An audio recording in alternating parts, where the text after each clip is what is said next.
Thank you, gentlemen. You mentioned it. Team Fire starting to roll in the points here. Let's see if they can keep it going with our next matchup. On the blue side, representing Team Fire, the once and future king of the jungle, Zaan's real secret weapon. It's Meteos!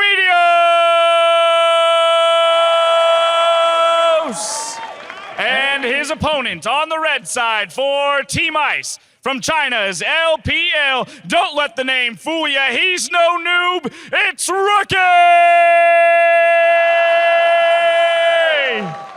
Let's keep this a GG, boys. Well, and there we have it. RooKie taking on Meteos. As we just said a moment ago, it's going to be a tough match for the former Cloud9 jungler, but you know, we've seen surprises today already. Anything can happen. Yeah, I mean, we have. This is another one where I'm like, I think RooKie has this. I was proved wrong earlier, though. I thought Marin had it against Clearlove.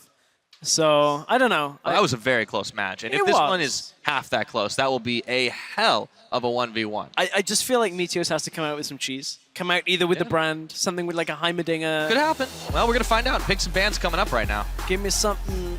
Lucian band, Caitlyn band, just got to take them away. Let's get some variety in. Give me something spicy here, Meteos. That's what I want. I want something with a little bit of bite to it. What's he got? Pick up?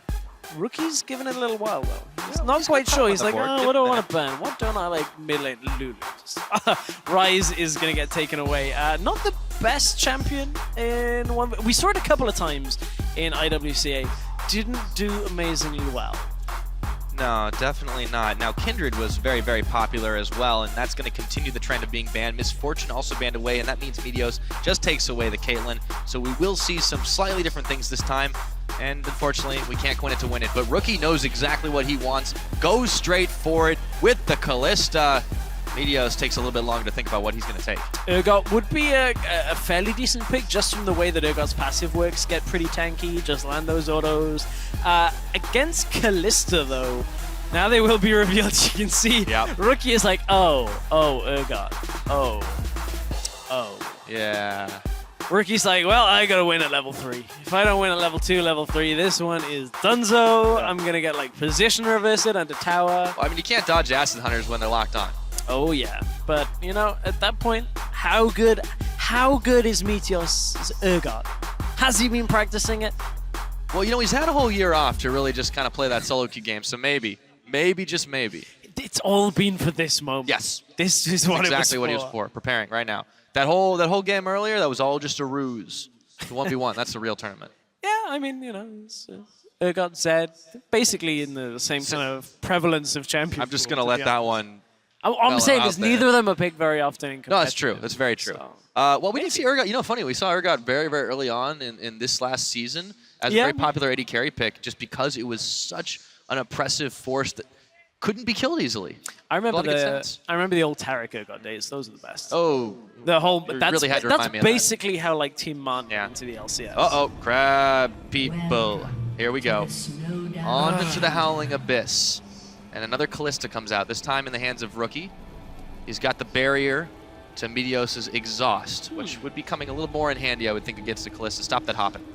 But all you saw earlier in the matchup that we saw, I believe it was Prey against Huni, where, you know, Prey just held the exhaust and outlasted all of the damage that came from Huni and then just rendered. So all you got to do with the exhaust against, when you're playing Kalista against an exhaust, is just outlast the exhaust and rend after. As long as you don't die during the exhaust, you're fine. Yeah. Well, I feel like this is just a very defensive move, too, if RooKie does decide to go all in and try to stack up those spears so we can get a big rend for the finisher. But Meteos should be able to poke him out if he can land the lock-on. So far, it's just going to be a bit of a farm fest, but there's a quick rend, and Meteos takes a little bit of damage. Yeah, only a little bit right now. If Meteos gets the auto attack, he's like, my passive's active. Got this. There you go. Got it. Taking a little bit more damage, though, too.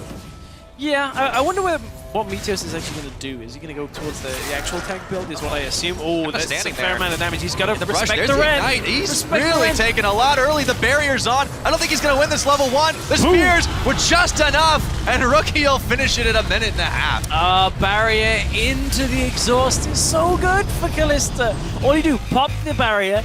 They can't chunk through it in the early levels. Wait through the exhaust. Boom, pull those spears out. GG. Stack him up, and he takes the win. Another one on the board. for Team Ice. Fire was put out.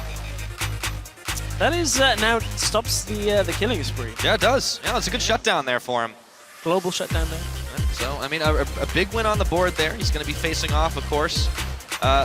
Looks like we could be in for some more Korean all-kill stuff action soon. And, of course, the LPL side is showing up big today. Yeah, in fact, something we overlooked, actually, is Prey and Mad Life go against each other next. Yeah, I wanted to stick that in now because I was like, wait a minute.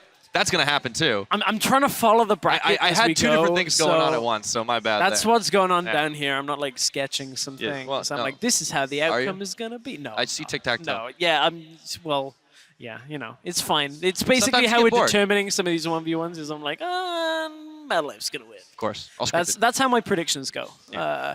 Is do I have a prop like a Scarf for Kira? Do I have that kind of trust? Or do I just kind of roll a dice? And I'm like, that's who I predict. Your trust in Kira was very, very well played. Oh, it was. So far, it was. I don't know if anyone else from CIS is going to be able to replicate that success. We'll have to find out. We will have to find out. And we got another player from CIS coming up next. Oh, yeah. And that is Lex against Westor. On that note, we're going to send it over to Dash to talk about that one.